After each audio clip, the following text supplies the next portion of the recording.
that's one of the biggest things is take the time, give yourself time to figure out what happened. How did I get here? And what I want to do about it? What am I able to do about it?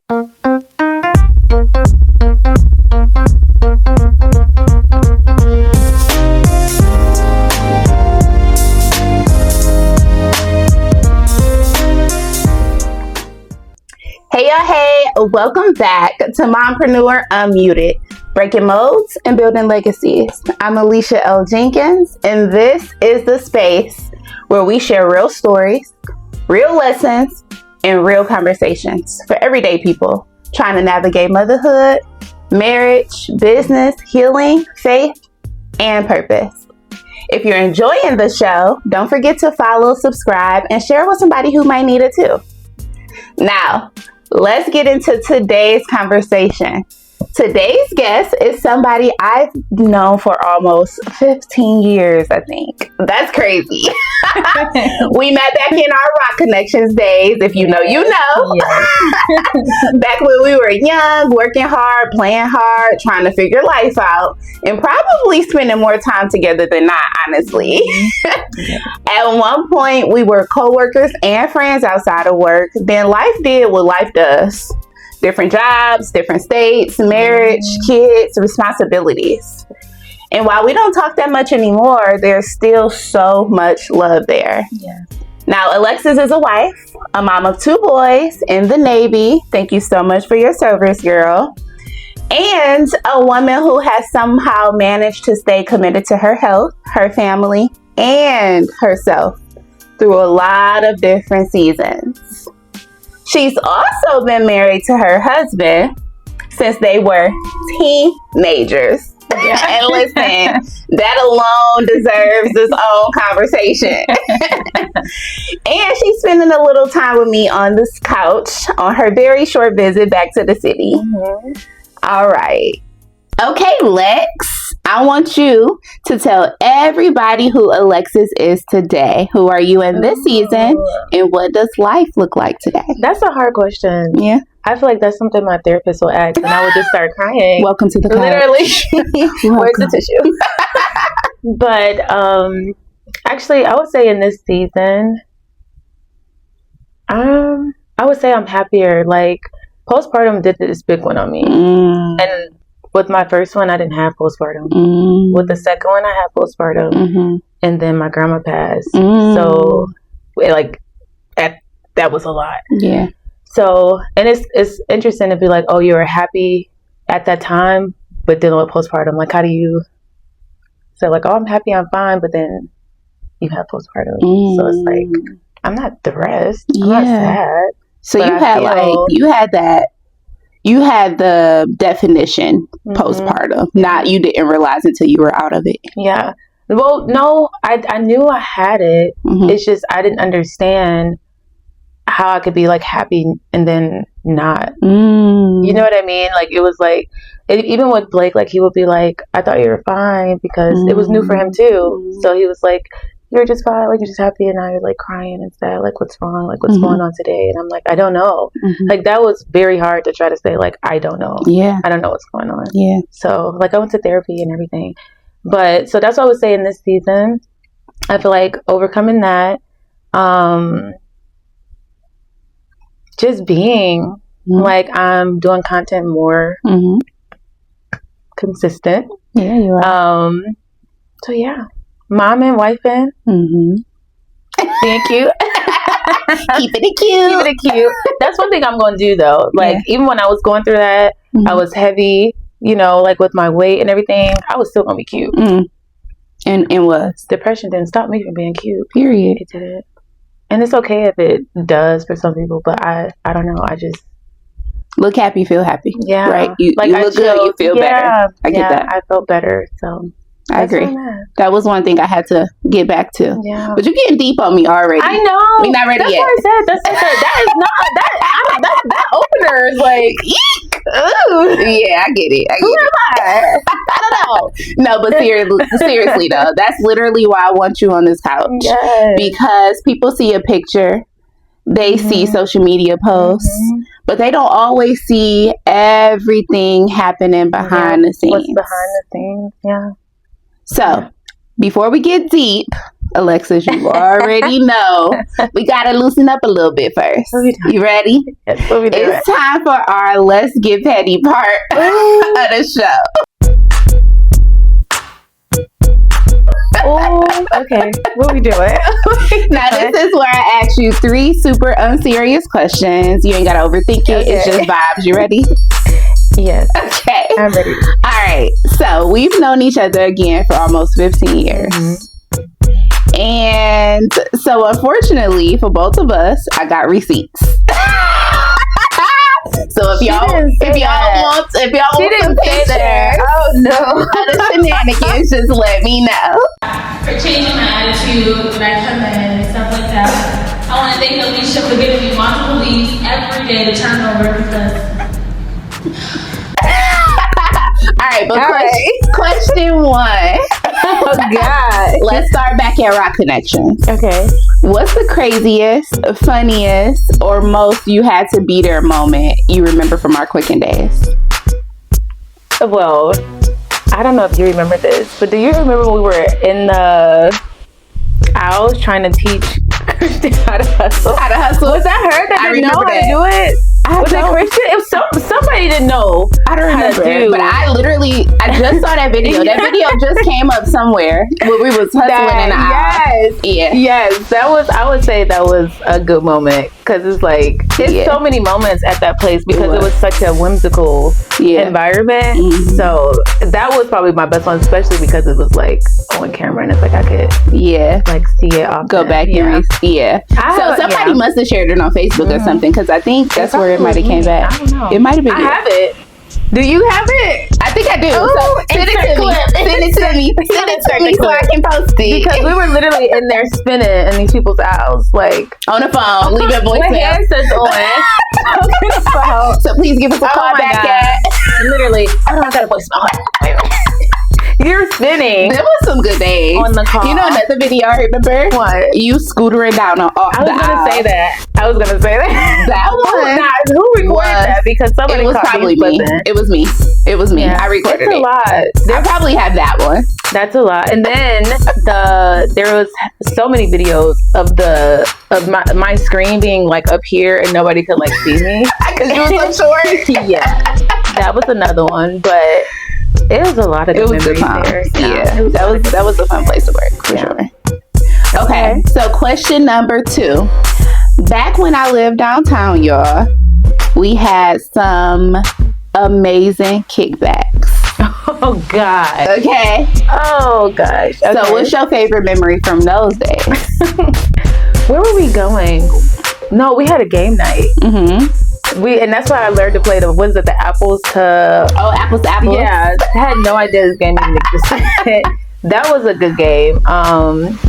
That day when we had game night, I have a video of that too. I have so many videos. I'm going to have to send you that videos. Send it, please. That was a good time. Your sister was there. Mm-hmm. I was just about to say, was Sarita there? Okay. There. Yeah. Okay, fine. Okay. I don't know if we were going to one of the Quicken parties or I think it was just game night. Because I think we did like a pregame at your house before too. Oh, yeah. We got too many memories. Too many. Okay, so Alexis, I seen you recently on social media. Mm-hmm. I seen you cooking in this red gown for your husband and your kids. Now, looking like you were about to go to the BET Awards. I should have been there. And the dress ain't down, y'all. So y'all gotta go look at it. But I need answers. Were you actually cooking in that dress? Did you keep it on the whole time? I did. Or was it just for the content? I did. No, I literally cooked in the dress. Did you? I tripped a couple times. Literally, because it was so long. And then when I had that dress originally, I was a little bit more heavy set, so it was a little bit more loose. So I did cook in that dress. Okay, good to know. Just looked in the thing and all. It was adorable. It was a beautiful video. Why did I do it? It's fun. You do that often? Not in a gown. Yeah. Not in a gown, but random stuff, yes. Yeah. Y'all should see. Ooh, I got something you're going to be happy with. But for tonight, because we're going to the concert, why would I go and put those men on my shirt when I could put my man on it? So you got Blake on the shirt? I do. And you wearing it to the concert? I like that. And it say my name, my man. I love and it that. say Forever Love Tour. Yeah. I be doing too much. I like that. I was like, do I be getting on your nerves? I mean, he put up with you for this long, so I don't think so. Something about it. But yeah, I can't wait. I'm gonna definitely tag you. Like, see, yes, please. See you. Okay. Now that we got the important business out the way, because that was so important. That was so important. All right, let's get into it. Now, like we just kind of talked about, that was a good segue. Yeah. One thing I love about your story is you've been with Blake for what, 14 years? Or since y'all was 14? Since I was 13. Since you were 13 and he was 14. Our parents didn't find out. That is a long time. Yeah. We really just don't hear that story anymore either. Yeah. So I have questions. Okay. What's helped y'all grow together instead of apart in all those years? Being away from home. Yeah. That's deep. Yeah. It's like, I hate to make that like the go-to answer, but it is. That's what I feel. I don't know if he would say something different, but when you're away, you only have each other. You don't have anybody else. So like your person is literally your person. Like you depend on them, they depend on you. So like when you talk about the expectation of people showing up, it's like y'all have no choice but to show up for each other because y'all have nobody else. So it helps you kind of like grow together. I love that. Yeah, I love that. Being away from home. Okay. So how have you both changed over all of those years? Ooh. I've changed. I don't know. I'm looking in the mirror to say like, how have I changed? I wouldn't want to say like, okay, I'm still the same because obviously I was a child, but I would say motherhood changed me. Obviously, motherhood changed me. It made me more patient, more understanding, more inclusive because it's like his opinion matters. Like it's not just my kids, like it's his kids. So it's like being inclusive and not trying to control everything because I do have like control. It's hard. I have control, so it's like that's how I feel like I've grown, being more patient, more inclusive, like worried about the whole family, the whole package. With my husband, like watching him grow is like, that just makes me happy, literally, because it's like seeing him go from a kid to like, he's still growing, and it's like I would say he's grown more in a way of like being more understanding of me, especially when I went through postpartum, because he had no idea. Like he had no idea. But yeah, I would say that he's grown more patient. Blake was the only child for 18 years. For 18 years, so yeah, then they had his mom remarried. His mom remarried, and we were at his graduation, and she had a 6-month-old, and she was like, "What did I do?" I was like, "Girl, you started completely over." He's 18, and his little brother was 6 months. Yeah. Okay. So he was the only child for 18 years. So imagine that, how only children could be. So I would say he's grown tremendously, and far as just not being as selfish or being like more like think about other people, thinking about everybody else. He's definitely grown. Yeah. Love that. Okay. So next question. What has marriage taught you about commitment? Oh. So wait, let's backtrack a bit. So you were 13, y'all met at 13, and he was 14. Yes. So how long first were you together, and then before you got married? We got married at 21. I was 21. I think he was 22, but I was 21.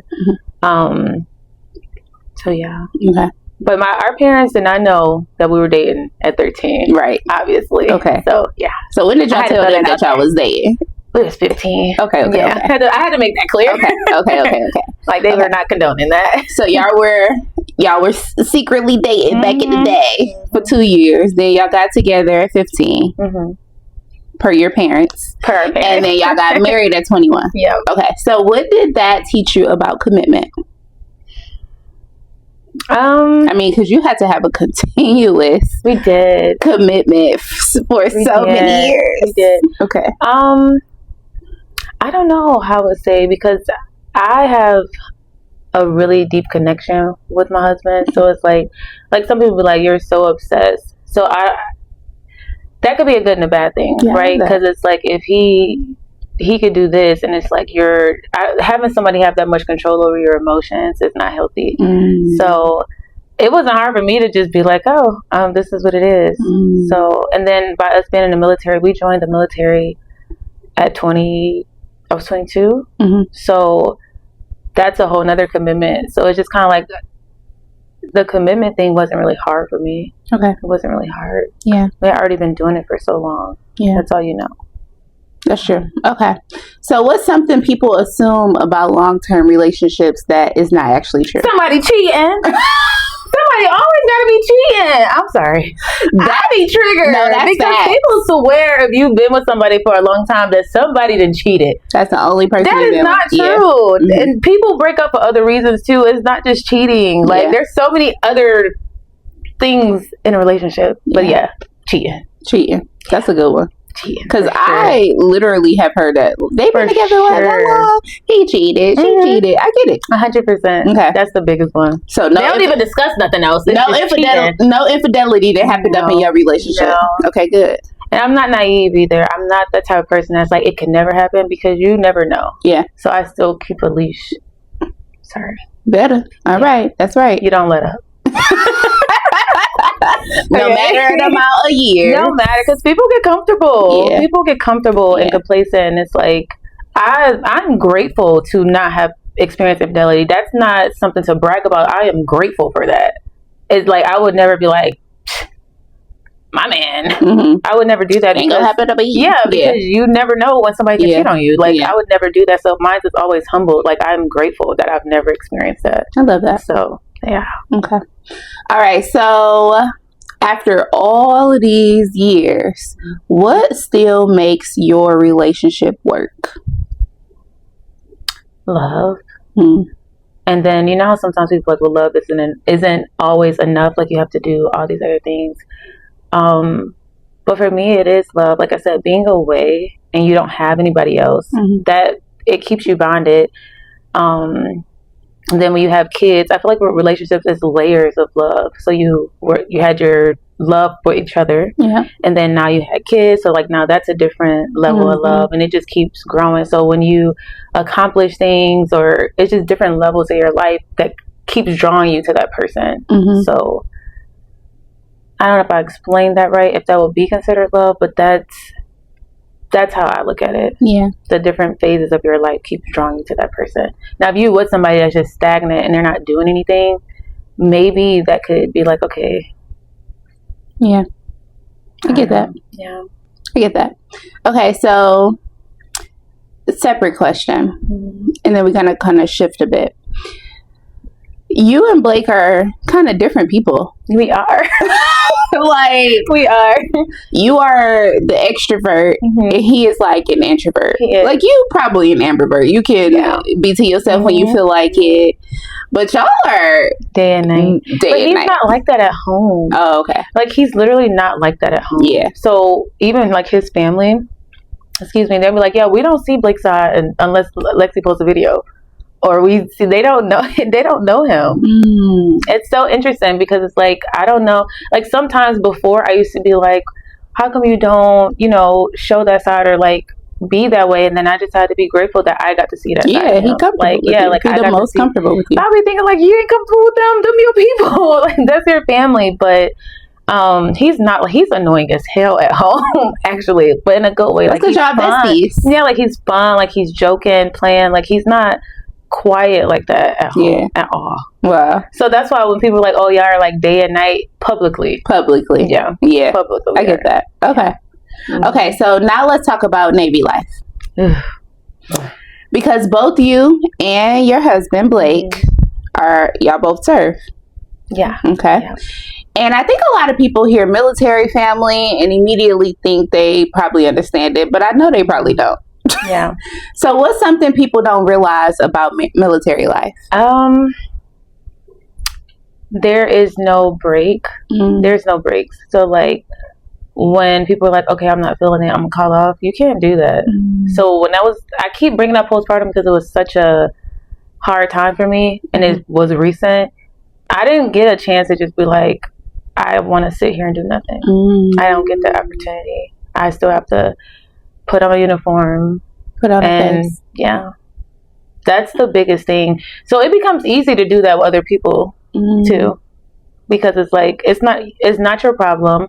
You don't care, and it doesn't matter. Like, it matters in my household for sure. Like, we're taking care of it, we're handling it. But out there, you don't know and you don't care. Some, you get what I'm saying? Like, yeah, like, I never thought about that, honestly. Women after women, yes. Being a mom in the military, a lot of women get out because it's like, you can get out. Yeah. You can. You can get out for they came out with a new instruction to where, like, if you can't manage it, it's like failure to adapt. Like, you can't deal with both, they will allow you to get out. And it's not just like a overnight thing. You have to get like admin separated. It's a process that you have to go through, but you can get out. Wow. It's gonna probably take about a year. But you decided to stay in. Yeah, I did. Why is that? Because I know it sounds crazy, but my husband is like a mom too. Like, we're, he's present. He's very present. And I know that's, when I say that, some people take it wrong. Like, what do you mean? Like, he's a mom? But when you think of, a lot of times we think of children, you think of motherhood, nurturing. Like, fathers are there to instill. You immediately think of mother. Moms, right. But fathers are there for their reasons as to why they're there. But when you think of children, you naturally think of moms. So when it comes to my husband, like, he's basically a mom as well. Like, he literally helps me do everything. Love that. He's a good man. There's not a time where I just feel like I'm struggling, I can't do this. Like, he does everything, picking the kids up, taking them, everything. And he works too. Yeah, he works. Compliment each other. Yeah, like, he works in his civilian job on base. He has a government job. Right. That's even the lingo. So he has a government job with his career, but he works on base, and then he's also still in the military part-time.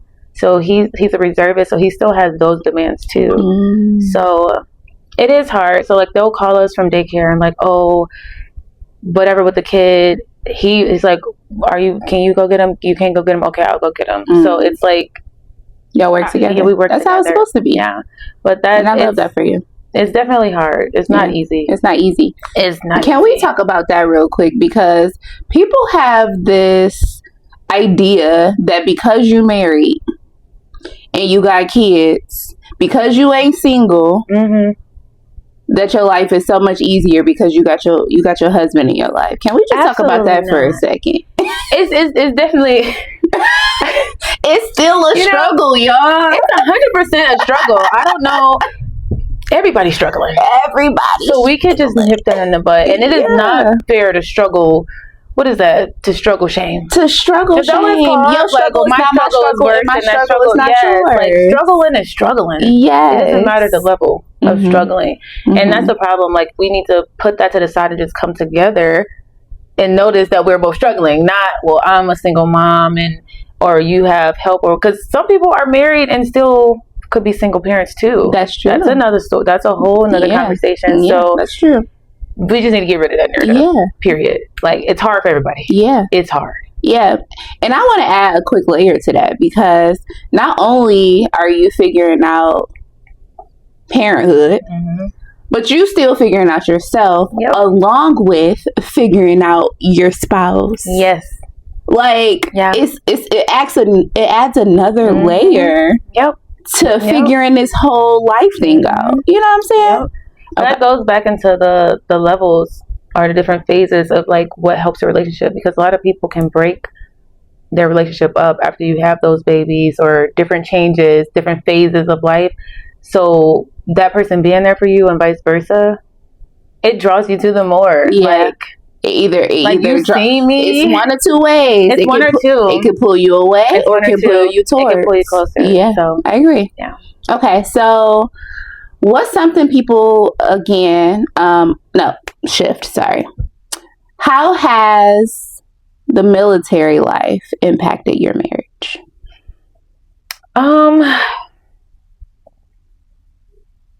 I would say it impacted it a lot initially when we both were serving. Right. Because it was very demanding for both of us. And then he had to go on deployment. And I was at home by myself with a 6-month-old. Yeah. While still being in the military. So it's like, that separation has affected us, but then it also brought us closer because that when you're apart, you are yearning to be back together. Each other. So like last year I had to go away for training. I was gone for 30 days. That was hard. Yeah. Like being away from my kids, being away from my spouse. And sometimes it can be rocky because you're not around each other to kind of like communicate how you want to communicate. So it's like over the phone. And when I had left, he got both kids, and it's like, hey, I'm trying to explain something to you. I'm trying to talk to you. It's like, but he's distracted because he has these kids. Them kids. It be a lot with them kids. Yeah. So sometimes, like when you're away and you're separated, and then you got this distraction going on, and it's like, but I'm here. Like I need you to talk to me. Like I need blah blah. And it's like, okay, but it's a disconnect. So that could be rough, and that's why he's not full time no more. Yeah. Yeah. No. So he chose to go part time. Yeah, he's part time. Once y'all had kids. Yeah. No, he went. Well, yeah, because Liam was born when I wasn't. So yes, he did his time, and he went to school. That's what he wanted to do. He wanted to get out. So he used his GI Bill, got his degree, and now he works in his field. Nice. So he's part time to where if something does happen with them, he got a job. I'm out. Like I can't. He has the flexibility to be able to show up. Yeah. Me, I have to leave. I have to go. So. Okay. So I think you mentioned it a little earlier. So y'all kids go to daycare when y'all are... They go to daycare. They go to before school care. They go to after school care. Yeah, because they have to. They go to camp. Because where else they going to go? Yeah. That's a whole nother story. Yeah. Because it's like being away from your kids that much, you have to be extra intentional. And I'm sure you feel that mom guilt too. Yeah. You want to talk about that for a second?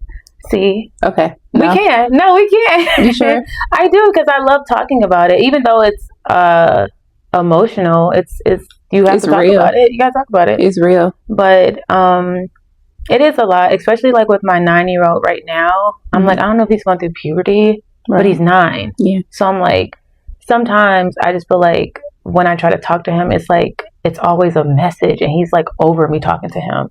Because it's like, if I'm not there, it's like I gotta get the lesson in. I have to instill this in you each chance I get, because I'm not around you all the time. So like when you were saying about parenting from trauma or from fear or whatever like that, I gotta teach you the stuff because I'm not always there. So you have to learn these lessons in this short amount of time.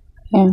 And like I'm trying to like not every time I open my mouth it's a lesson, and it's just normal. Like let's just talk. Because like if I'll talk to him and it's like, what's going on? Nothing. I don't like, you don't want to talk? No. And it's like, okay, let's break that down. Yeah.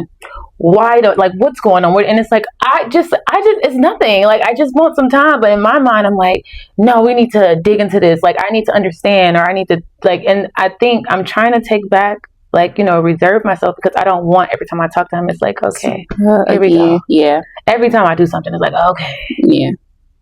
That's where I'm at. Yeah. So, but that might just be the phase he's in right now too. I hope so. I'm hearing that.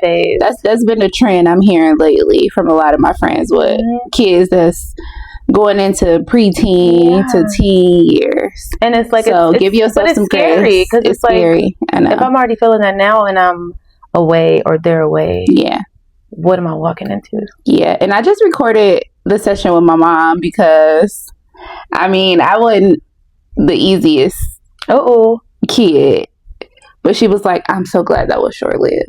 So like think about that. So think about that. Okay. Think about that in the future. It feels like a lot right now, but it sounds like it's gonna fleet, and it's gonna be okay. Okay. Okay. All right. So, dang, that was a good one. What? Okay, you got me tearing it. Oh, I'm not ready. Okay. So we're doing good. Okay.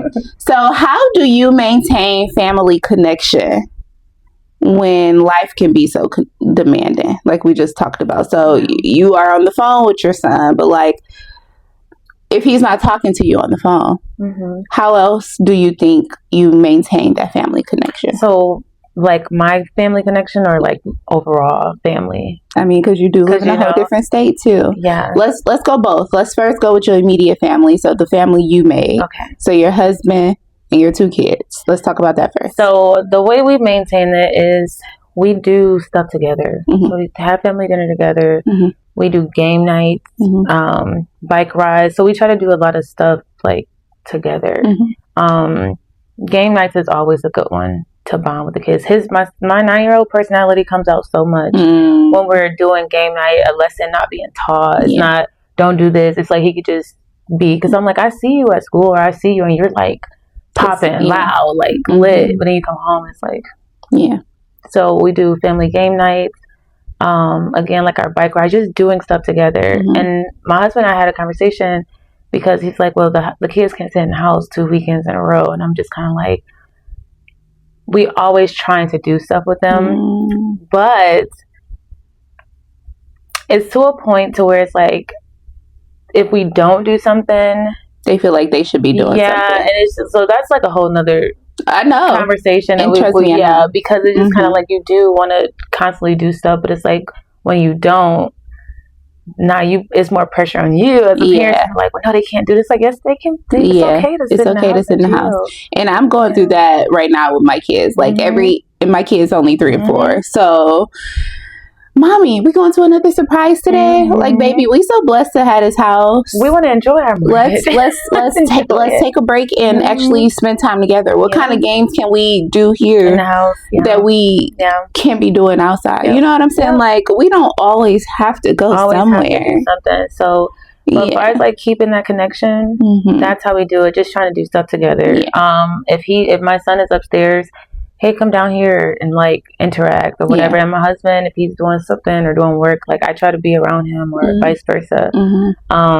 With our family out of state, we just FaceTime or meet up. Like our family do come visit a lot. We haven't came to visit a lot because us coming from Spain, then having the baby, then moving. Like it's been a lot of moving parts. So the last time I did come home was for my grandma's funeral. I literally came and left the next morning. Like I was in and out. I didn't want to see nobody. I didn't want to be bothered with anybody. So that trip doesn't even really count as coming home because I was here less than probably 36 hours. So yeah, just visiting each other and then FaceTiming. That's it. We got a house phone. Period. We got a house phone because our son doesn't have a phone. Right. We're kind of still battling. I love that. Bring house phones back. These kids don't need the cell phone all the time. And it was so nostalgic, like just seeing the house phone, like, and we got the little cordless one. I had told her, I was like, should we get the old one? Accordion. I was like, should we get the old one where what is that one called? Not the rotary phone. Okay, well, that's too much. That's too far. So they might think it's fun. I was like, do the thing. But we getting the accordion, no caller ID phone. Now, why would you get that one? You talk about me because he talk about he was like, "Can I take this upstairs to my room?" We're like, "Yes." Like you can move around with it. But so now they'll call the house. Like he's like, "I want to talk to my friends or his grandma." They'll call the house. So now. That's a good way of letting them stay connected. I love that. I literally thinking about that because I'm not going to because these phones are. That's a whole. We could have taking our kids. We got a series just on that. I mean, and this is how I know we getting old because we got to say stuff like this. But it's so true. We grew up in we are literally the technology era is when tech started booming, and we literally saw in real time how they start taking the kids, not even just all on social media, all on their phone all the time. Not even all of that, but literally taking the kids. All these suicidal attempts and all of that kind of stuff. At a young age. Very young. And it's at school. And even when they're at school, they're taking tests on the computer. It's so digital, and it's like it doesn't have to be. It does not have to be. There could be a balance, but they're making it easier, but they're not paying attention to what it's costing to do. Like what is it? What are you sacrificing for that? Yeah, I agree. Okay.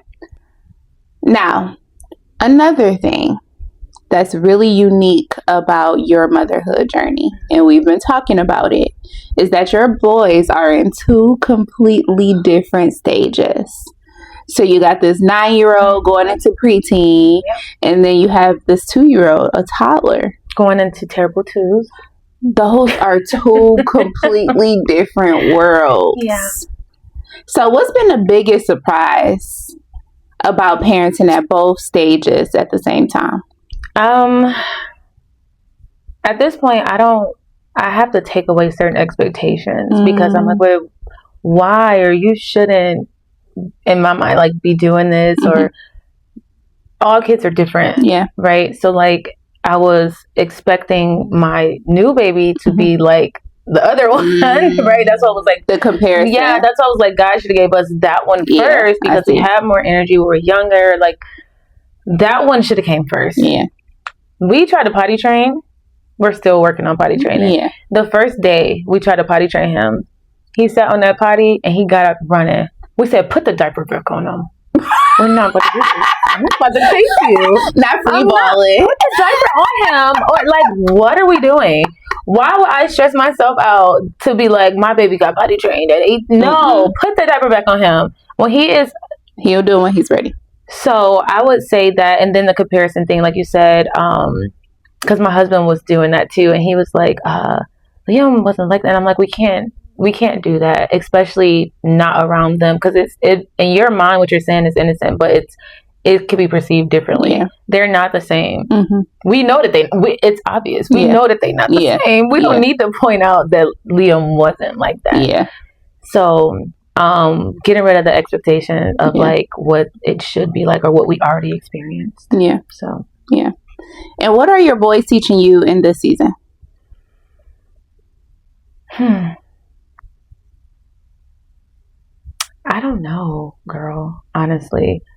Because right now, I'm so focused on like what I'm teaching them. I have not even took a step back to think like, what are they teaching me? Because I mean, there's lessons literally like in every day that we're doing, and I have not stepped back to see that. Yeah, I get that. I've literally have been, as parenting, like you so zoned in. Yeah, like you're like, you forget to you forget to kind of just take a step back, like, dang, what am I learning in this moment? Or even with my son's like moves that he's experiencing, like what is that teaching me, or how do I need to change or do certain things to show up better for him? But you see how it still ends with like how to be better or show up for them. I have not just seen what they could just give to me. Yeah, but I think you did. And I think we are a bit different than our parents because we are very reflective. Not that they weren't, but we are intentional about once we reflect, we try to do an immediate change. And what you talked about earlier when you said, oh, everything got to be a lesson, you immediately was like, okay, I don't want it to be like that all the time. So now let's just take a breath and let's just talk like regular and have more game nights. And I feel like with us being more intentional, you see it quicker too. Like when something happens, like you can see it and like, oh shoot, or I need to fix this. Yeah. And I feel like, I'm not saying like with our parents that they probably didn't see it as quickly. Yeah. But a lot of stuff was fixed later. Yeah. And whether they were focused and trying, whatever they had going on, because I try to be graceful and just be like, right, yeah, for sure, because they were going through a lot and doing everything so themselves. It's like they're not finding it quick. They're not as reactive, like or even as proactive. Yeah. So okay, you find it and you fix it. Yeah. All right, sis, we got to talk about it, because one thing you have always done is snap back. Consistently. I literally remember when you first were interned into the Navy. Yeah, it was like, I'm on it. I remember that day. I literally do. Yes. And even every kid, and that was before a kid. Yeah, that was before a kid. And even both kids snap back. Yes. So what made health become important to you? So I would say once I started at Black Connections, I'd be saying Quicken or whatever. But once I started there, that's when it really clicked for me. Once I was like, okay, I want to join military and stuff like that, and I have to be like healthier or whatever, because I was juicing back then, and I was like, when you go back and look at your members, I was like, I was juicing back then. Like, I'm not new to this, you know. So I would say, like, once I was like, I have to like get in shape, that's when it clicked for me that you can't do a fast diet. That's not a thing. Like, you can, like, for it to be long term or even to lose a certain amount of weight, a quick diet is not going to do it. You have to actually change your lifestyle and eat better. That's facts. And it's hard. Oh, we don't even hard. It's beyond hard. So how do you stay consistent? Like, how do you? I like how I care about how I look, and I know that sounds like vain. Like, oh well, you don't care about how you look. That's why you look like that. But that's my reality. Like, I don't want to, because I've been there. Like, I have been there. Like, I've been heavier, and each time it's like I don't want to be heavy, so I'm going to do something about it. It's that simple. If I don't like something, and everybody should take that same advice. If you don't like something, you need to do something about it. Change it. Yeah, and then if it's something you can't change, that's a different story. That's a different thing that needs to be talked about. But there's no reason, if it's not medical, as to why you should not be healthy and in shape. So the way that I stay consistent is because, one, being in the military, I don't have a choice. I have to be in standards. If I'm not in standards, I will get kicked out. Like, so I have to be in standards. I know that men are visual creatures, and it's important to me, regardless of my husband, like, oh, you're fine. It's a standard I have of myself that I want to present myself a certain way. So it's just discipline and doing it. And for me, I have to move. And when I'm not moving, I'm going to gain weight. Because mine, you know, a lot of people, there's like 80-20 where you have to, your diet is the main thing that helps you. Mine's is flipped. I don't know that over the years of me losing weight, I've learned it because I'm consistently moving. It's food for me. I've ate but that's what I tell people all the time. Like, I've ate the same. Like, my diet has not changed. It's, if I'm not moving, I will not lose weight. I have to work out. I love that. If I don't work out, because some people are like, girl, I stopped drinking soda, I lost 20 pounds. That will never happen for me because I already don't eat certain stuff. So I have to physically put the work in. You gotta shake your body up. In order for me to see results, I have to. So, and then now with the new instructions with the military, we are required to work out 5 days a week during working hours. Oh, well, that's nice. Right? They tired of people, like, we got to get this going. That's now, nice, though. Exactly. That was the biggest thing for me this season. Because you want me to work, and in addition to you want me to go. I don't have some how, and then you want me to do it before. I can't do it. And before. Now I also have a family, so now I got to also focus on my family. So I like that they changed that. That's nice. Changed that. They put that instruction in to where we're working out during working hours. So however the command does it, either it's before work, after work, but it's not. You got to figure it out. That's how it's been before. Like, you got to figure it out. And that was exhausting because there would be times I would be at the gym and I would be sitting in the car for an hour because I don't want to go in. I don't feel like going in. I just got off work. I don't feel like going in. And that's when I had Liam. So I don't feel like going in. He was still at childcare, or Blake would go pick him up, but I would be just sitting in the parking lot. Like, this is a quick random switch, but did you go through postpartum with Liam too? No. So it was completely new. Completely new. But. So what advice would you give to women who feel like they've lost themselves physically for one reason or another?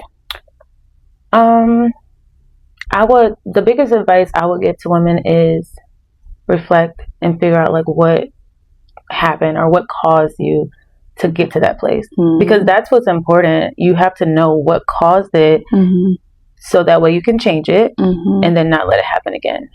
Or if it does happen again, at least you know how to change it again, right? Like, you have to know. So that's one of the biggest things is take the time, give yourself time to figure out what happened, how did I get here, and what I want to do about it. What am I able to do about it? Because like I said, some people have medical conditions, fibroids, things like that, to where it's like they can't do certain things. So you need to know either what your resources are, what you got to come up with a game plan, and then you got to be realistic. Because some people, they be like, "Can I lose 30 pounds by next month?" Like, no, girl, no, you cannot. Like, you have to It's gonna come right back. Yeah, like even if you gotta be realistic, give yourself time, and don't lie to yourself. You cannot lie to yourself, because at the end of the day, it only affects you. Yeah. Like, you lying to yourself or saying like, oh, I ate this, but you really didn't, or whatever. You know what you're doing. You know if you're putting the time in or not. So I say just get real with yourself and then give yourself grace. Yeah. But not too much.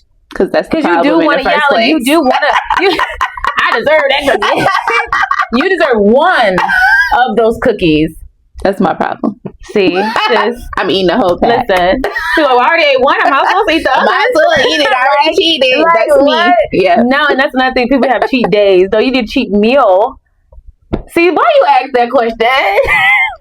Because I need it, obviously. But that's what I'm saying. Like, you just gotta get real with yourself, and so it is hard. Like, it's a hard conversation. It is. Yeah. Like, and it's easy for people to be like, just do something. Like, it's not easy to do. If it was easy to do, everybody would be fine. If everybody would be slim, it's 100% not easy. Like, for me, this go round was easier because of that new instruction. Like, I had resources, stuff that helped me, because I gained weight at my last command breastfeeding.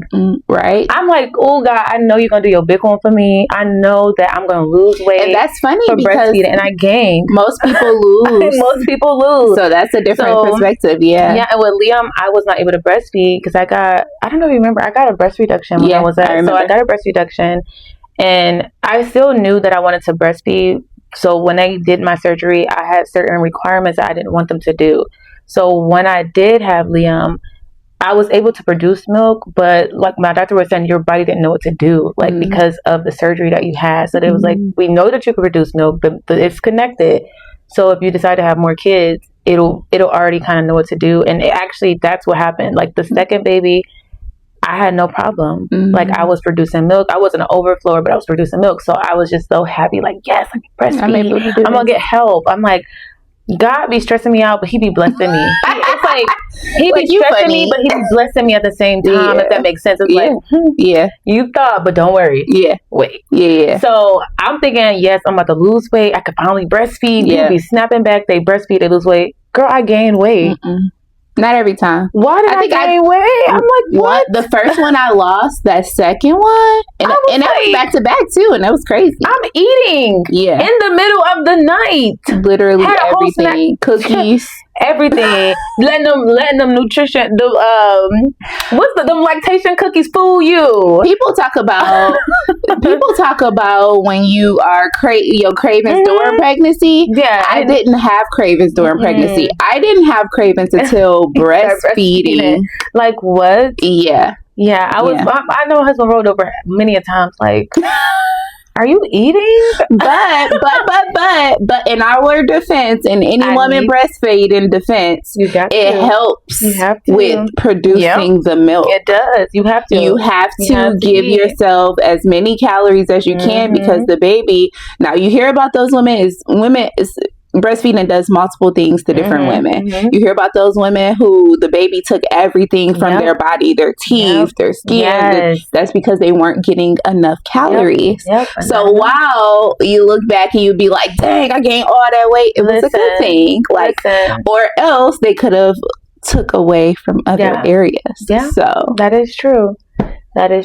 So I had to put the work in. Yeah, that part. God was like, okay, girl. Yeah. You thought you was going to lose weight. It's okay. Yeah. We gon' we got this. Allow you to work out. I love that. Okay. Something. I really love that for y'all. Thank you. I really wish every workforce did that. Company should do that, because it's just kind of like the expectation is unrealistic for me to have to figure out how to get my kids to school in the morning, go to work, have time to work out, take care of myself. Like, there's not enough time. That is a whole nother topic of how we're being worked. Now, we worked at Rocket, so one thing I did love about that company, and I loved multiple things about the company, but one thing I loved about it is they had workout facilities in the building. While they didn't give you no hours to work out, they still were like, it was all around you, because there was treadmills. They gave you benefits, but there was treadmills they gave you on the floor, so if you wanted to just walk for while you were standing in your desk. I love that, and I think every company should do that. Honestly, promote health. How y'all telling us to stay healthy, but then not giving us the resources and tools? So love it. So, what do you think is the difference between motivation and discipline? Because I think people confuse the two. Yeah. So I feel like motivation is just like a quick little feeling. Mm-hmm. Like it's not gonna do nothing for you. It literally does nothing for you besides boost your ego. Yeah, I would say, because without the discipline, it's just not gonna happen. Yeah. And there, like I said, I was sitting in the car for an hour. I don't want to go. I don't feel like it. I don't want to go in there. But you got motivated to drive there. But the discipline is what said, like, you have to go in there and you got to do it. I could have just drove home. Yeah. That's where that discipline comes in. Like, no, you have to do it even when you're tired. That's why they say when you don't feel like going to the gym, that's when you really need to go so you can create the discipline. Because you're not going to always feel like going. Yeah. It's easy to put on your outfit, your little cute workout. That's another thing that keeps you going too. Actually buying cute workout clothes. Okay. I'm telling you, like, that will really encourage you to go, because you're gonna be looking good and feeling good. Because I know some people will be like, I just throw me on a hoodie and whatever, and they go. But it's like when you're at the gym and you see yourself in the mirror, you don't be all like, you don't be like that. You be like, you know? Yeah. So, but that's the difference, like I would say, with motivation and discipline. Like, you have to have discipline in anything that you do. I'm motivated, and I know we haven't talked about content creating or whatever like that, but I'm always motivated to do content. Like, but the lack of discipline is what's holding you back. Because everybody needs to know. So that's good. We're about to go into that in a second. Okay, so we're going to shift. Because one thing I think adulthood has taught me is that friendship changes. It does. Sometimes you're talking every single day. Sometimes you're talking every few months. Sometimes it takes a few years for us to get back. Right? Listen. And none of them mean that the friendship is gone. So the question is, what have you learned about maintaining friendships through different seasons of life? So I am a social butterfly, as you know. Yes, I'm a social butterfly. And some people can look at that as a good and a bad thing, right? I've literally heard people say, like, a friend of many is not a friend of mine, or something like that. It's so strange to me. I hate when people say stuff, because I got a lot of friends too. It's okay to have, if you have a cup, real friends, that is overflowing, right? I just feel like if you can manage having multiple friends, I don't see anything wrong with that. It doesn't mean that you're being fake or taken away from those friends. But it goes back to being intentional, right? So intentional with everything you do, parenting, being a spouse, choosing to show up, and when you can't show up, just explaining, like, you know, hey, like, I'm dealing with this or whatever. And real friends will understand. They will understand, because when you think about it, your friends are doing the same thing depending on your friend group, right? So you're wifing, you're momming. So even like when we still talk or connect, it's not like, I don't know where you been. Yeah, I talked to you in a minute. I haven't talked to you. No, we don't need them kind of friends. And then the same, like when I came home and I moved home and we went and did karaoke, went out to eat. It wasn't like, oh, it's awkward. Yeah. Or, oh my God. Like, no, it's never that, because we're all doing the same thing, and that's why those friend groups matter. Because it's like, typically you're probably going to have kids around the same time, or be in those different relationships. You're kind of going through the same phases, right? And even if it's at like kind of like a different time, that's what you may want. Like, you have that, so you connect in those ways. Yeah. So, yeah, they're busy too. Yeah. So, yeah, I agree. So, what do you think helps friendships survive? I would say communication. Yeah. I don't feel like you can have real friends if you don't communicate. Yeah. Because things do happen, especially like if feelings get hurt or somebody, you should be able to communicate that and say, like, hey, this is what happened. And I want to kind of see where you're at, because sometimes people could be going through things too. I want to kind of see where you're at, so I can know how to not always change my feelings, but change my perspective. Yeah. Because you felt how you felt and you were hurt or whatever you felt, right? But it helps change your perspective or be more understanding. Like, okay, I don't look at it that way, even though it may have still hurt me. I don't look at it in that way. Being able to communicate that, I've done that plenty of times with my friends, and vice versa. Like, hey, I don't like how this is making me feel.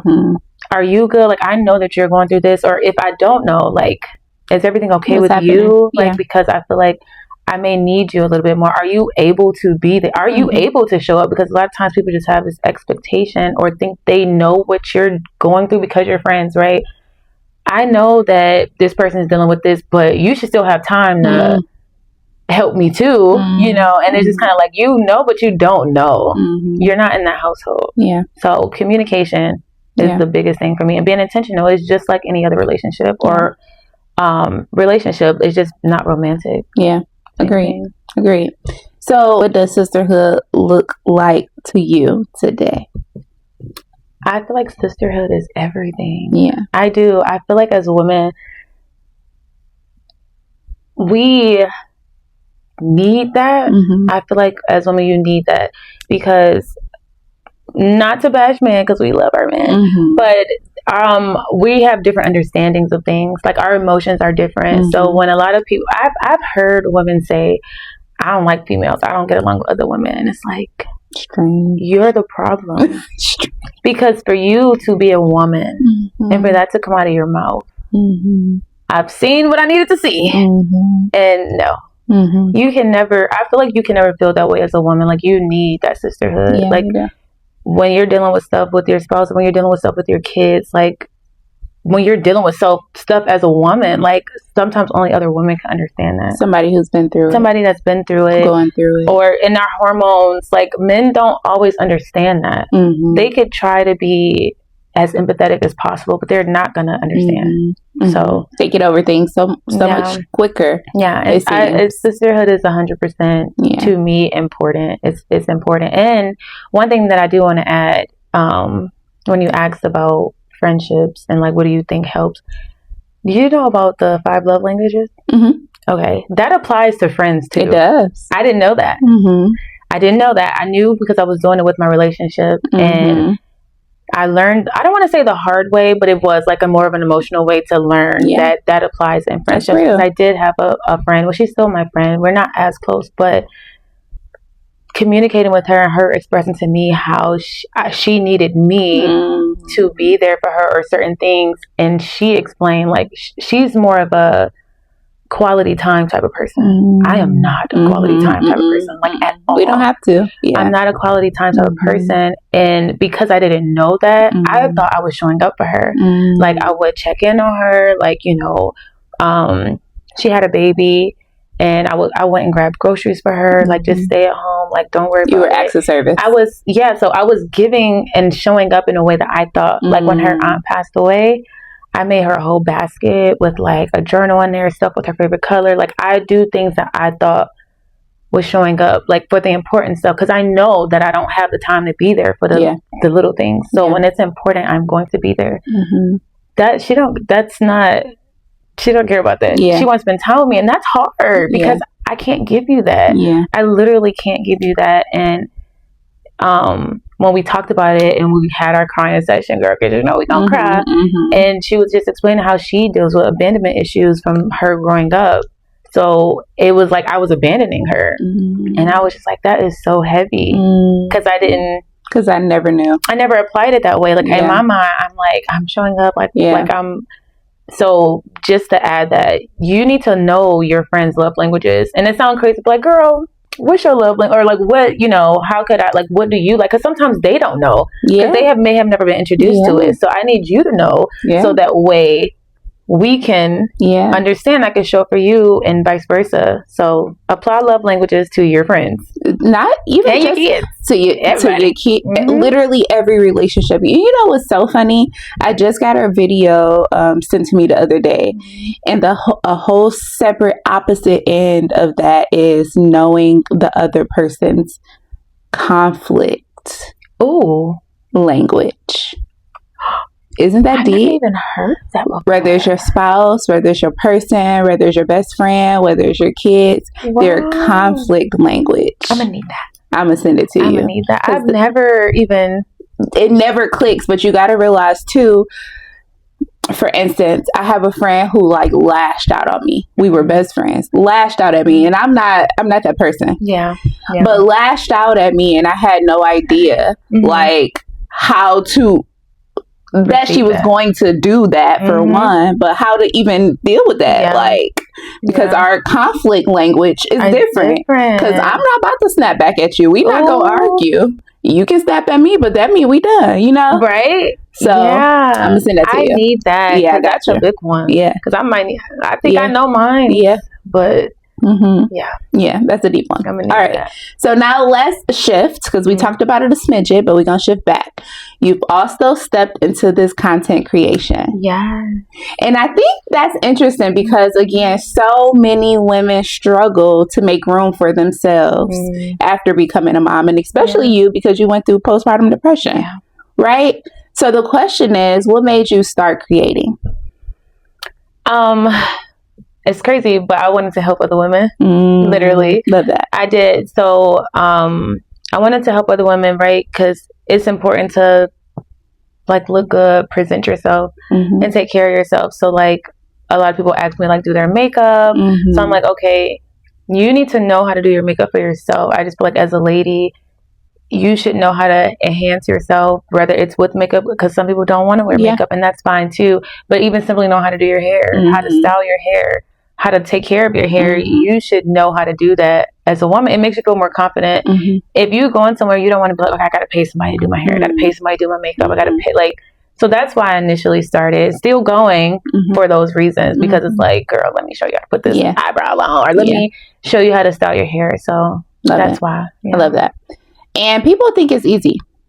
So in your opinion, what are the challenges that come with it? So I would say for me personally, the challenges are being consistent. That's my biggest challenge, because if somebody comes to me and tell me they want to do content, I am going to break it down for them. Like, you need to be doing this. You need to do this. You need to do this. Like, I have the whole book. But you're not playing. Sound like you need to be selling that book. But okay. Oh, that's another. Okay. But it's like, I have the whole playbook, but it's like, you're not playing though. How do you have, you know exactly what to do, but you're not doing it. And I know why I'm not doing it a lot of the times. And sometimes I'll blame, like, okay, well, I don't have the time, and being consistent. I got to go home, and I got to cook, and I got to do this. It's like, but there's still, there's still some time in there. It's what you choose to do with it. So I would say being consistent, because if you look at the people that are creating, the only difference, some of them are not talented at all. The only difference is they keep doing it. They are consistent. That's literally, I would say, is the hardest thing. Being consistent. And what do you enjoy about it?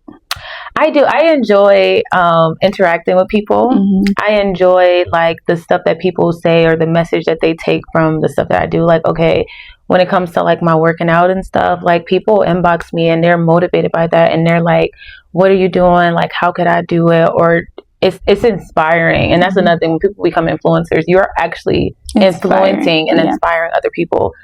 So you should really pay attention to what you're doing. So I enjoy that. I enjoy interacting with people and trying to help people. Like, even though I'm doing it, it's motivating for other people to do it. Like, I'm just not an arrogant type of person. Like, I'm so like, come on, girl, you could do it too. Like, even when we posted a video when we were on vacation, and it was all my family, people were in the comments like, can I come? Like, yes, girl, come on. Like, I got you on the next trip. Like, it's like, I love like just interacting with people. I love that. Okay, so I want to just dive into a little piece that is not really in my script, but we're going to talk about, because we are in this era where people like to Twitter fingers in your comments. Yeah. So how do you overcome that? Because we are very deep into social media right now, and you do have those nasty people who just mean, or they're hiding behind this computer screen. So like, how do you deal with that? I type a real bad message and then I delete it. No. I make it funny. Like, some stuff I'll just delete or whatever if it's bad. Like, I've had, when I posted in my uniform and they were like, I guess the military don't have standards, like calling me fat and all this stuff. And it's just kind of like, I know why I'm big. I know why. Like, you don't know. I'm not about to be like, well, I just had a baby. And I'm not going to do that. That's not my responsibility. It's literally not my responsibility to determine how you interpret or receive my stuff. So some stuff I'll either delete it, and then you can set up your stuff to where you can have certain words blocked anyway. They can't comment.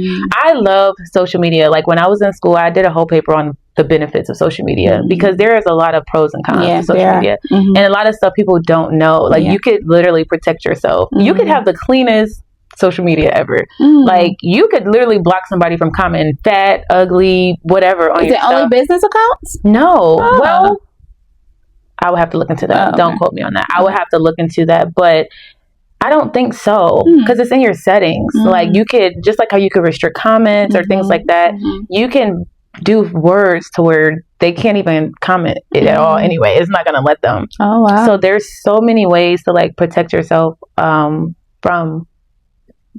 nasty people or bullying. So you would say cyberbullying. Yeah. So like one of the videos that I actually did, and it was regarding makeup because you'll get nasty people when it comes to makeup too. And the lady, I was like bringing back, it was a song with Megan Thee Stallion or whatever, and she was like, she's bringing real bees back or whatever. And but in the video, I was like bringing makeup tutorials back, right? In the caption. And she was commenting and was like, well, what are you bringing back? Like plastic or fakeness or, you know, fake eyelashes, you know, all this stuff. And I was like, no, sis, I'm bringing back makeup tutorials. So I made it, like, I told you what I was bringing back. Like, reading its fundamental. Yeah, like, I'm not, that didn't affect me because I literally said it in the video. So it's like some stuff, but girl, people was eating them up in the comments. It was like, you have a filter on your photo and blah blah blah. It's fun to see other people take up for you too.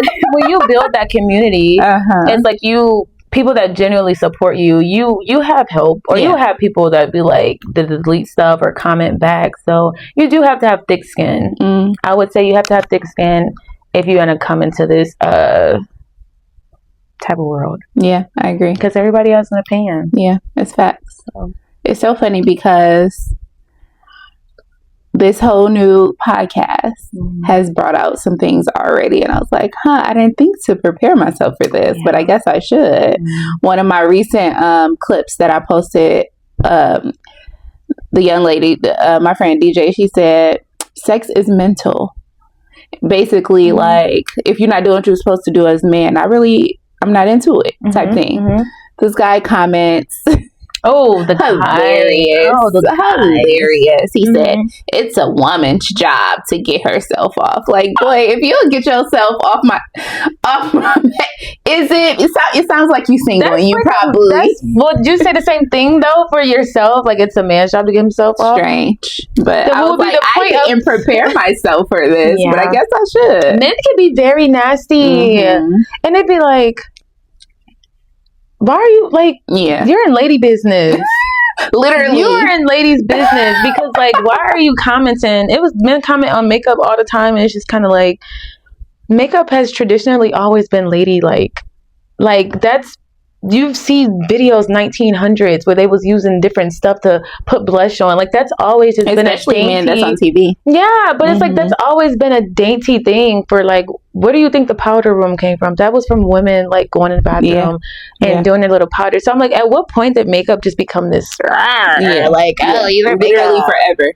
I'm like, makeup has always been. I'm okay. It's a lady dainty little thing. Yeah, it's fun. Okay. So what has creating helped you stay connected? How has it helped you stay connected to yourself outside of motherhood? It helps me stay connected to myself because I have control over what I choose to put out. Yeah. So it's like, it allows me to stay authentic. Like I don't want to post something or put something out there that isn't a direct reflection of myself. So it's like holding yourself accountable in a way, because some people have family members that follow them, right? So it's like, it keeps you kind of like tapped into your roots too, because it's like, oh, I don't want to see this, or do I want my kids to hear this later? Yeah, so it's like, I feel like that helps me stay connected, because like sometimes it depends on the person again, because you can get lost in that and you're just doing it for the likes and the views, so you kind of compromise or like sacrifice yourself for that, and it's like, I see it on the other side, it helps keep me grounded because it's a reflection of me, and I want to present myself in a certain way. So that's how it helps me stay connected. Nice. Yeah. Okay, so before every guest leaves this couch, I ask the same exact question. The question is, what legacy are you building right now, even if nobody else sees it? I would say my biggest legacy that I am building and want to keep building is how to be a lady. And I know that could be viewed in so many different ways, right? Because it's like, it's subjective. So it's like, what do you consider a lady to be? Because like, especially now, I'm the only woman in the house. You're the only woman in the house. So the amount of times that I say I am a lady, it just makes me feel so good. Like you can't climb on mommy like that. I'm a lady.